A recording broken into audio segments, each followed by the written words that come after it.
I think Hemingway's book titles should be awarded first prize in any contest. Each of them is a poem, and their mysterious power over readers contributes to Hemingway's success. His titles have a life of their own, and they have enriched the American vocabulary. Sylvia Beach. Almost 100 years ago, American Sylvia Beach opened the now famous Shakespeare and Company bookstore in Paris, and her memoir of the same name chronicles the roughly 25 years that her shop was the center of the literary world. Before delving into the particulars of this wonderful book, it's probably best to clear up any confusion over the store itself. In another well-known book, Time Was Soft There, Jeremy Mercer chronicles his time at Shakespeare and Company. However, the store Mercer writes about is not the store Sylvia Beach founded, but one that another expatriate American, George Whitman, opened in 1951 and renamed Shakespeare and Company after Ms. Beach's death. In what was either a double homage or a case of grand larceny, depending on your viewpoint, Whitman not only took the name of Sylvia Beach's bookstore for his shop, he also took her name as well. His only daughter is named Sylvia Beach Whitman, and she now runs his Shakespeare and Company. The original Sylvia Beach started Shakespeare and Company in 1919 with $3,000 borrowed from her mother. As is the case with independent booksellers to this day, it was never a lucrative enterprise, but rather a labor of love. She began the store as a lending library for those looking for books in English, charging a small monthly membership fee. This practice was quite common in the early part of the last century, but has essentially vanished today. As time went on, she began selling more books than she loaned, but the shop's fortunes remained tenuous for its entire existence.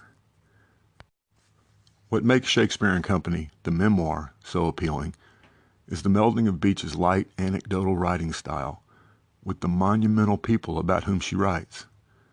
This is more than a book about a bookstore. It's a chronicle of the writers, artists, publishers, and others who essentially made the shop their second home throughout the 1920s and 1930s. And while anyone writing a memoir likes to drop a name or two, the names in Shakespeare and Company stand out a bit. One of Sylvia's best customers in those early days was a young, unknown writer named Ernest Hemingway. He was covering sports for a Canadian newspaper at the time, and it was to Sylvia and her longtime partner Adrienne Monnier that Hemingway read his first short story. Hemingway and his wife Hadley later introduced them to the grand sport of boxing. She knew all the so-called lost generation writers, and her memoir contains stories about Hemingway, Ezra Pound, John Dos Passos, T.S. Eliot, Robert McAlmon, Thornton Wilder, Gertrude Stein, and Alice B. Toklas. It was Sylvia Beach who took F. Scott Fitzgerald to meet James Joyce when Fitzgerald was too nervous to go alone.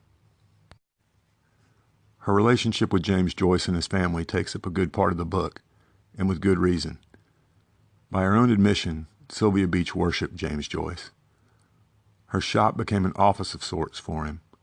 He met with other writers there, received his mail there, as did many other writers who had no stable address, and read through the inventory of the bookstore. But Sylvia Beach's greatest contribution to both Joyce and literature was offering to publish his novel Ulysses when it had been rejected as obscene by his publishers in England and America. The trials of publishing and distributing Ulysses are interesting, not only as history, but as a cautionary tale against censorship even today. Because she felt that authors deserved to be paid more for their work than the people who published them, she took no royalties from her publication of Ulysses and nearly sent herself and the bookstore into bankruptcy covering the costs and expenses. It was only the intervention of several writer friends that saved her from having to close her doors permanently. But she seemed not to be concerned about what happened to her as long as Joyce's novel made it to the readers who clamored for it. While she was able to stave off bankruptcy, like many others, she was unable to withstand the Nazi menace moving across Europe, and the store finally closed following the German occupation of Paris. Shakespeare and Company is a quick read, although you may have to look around a bit to find it. It's a glimpse into an amazing time in the history of American literature, a wonderful chronicle of a bygone era, and a fine portrait of the woman to whom Hemingway gave his highest praise. "No one," he wrote in A Movable Feast, "was ever nicer to me."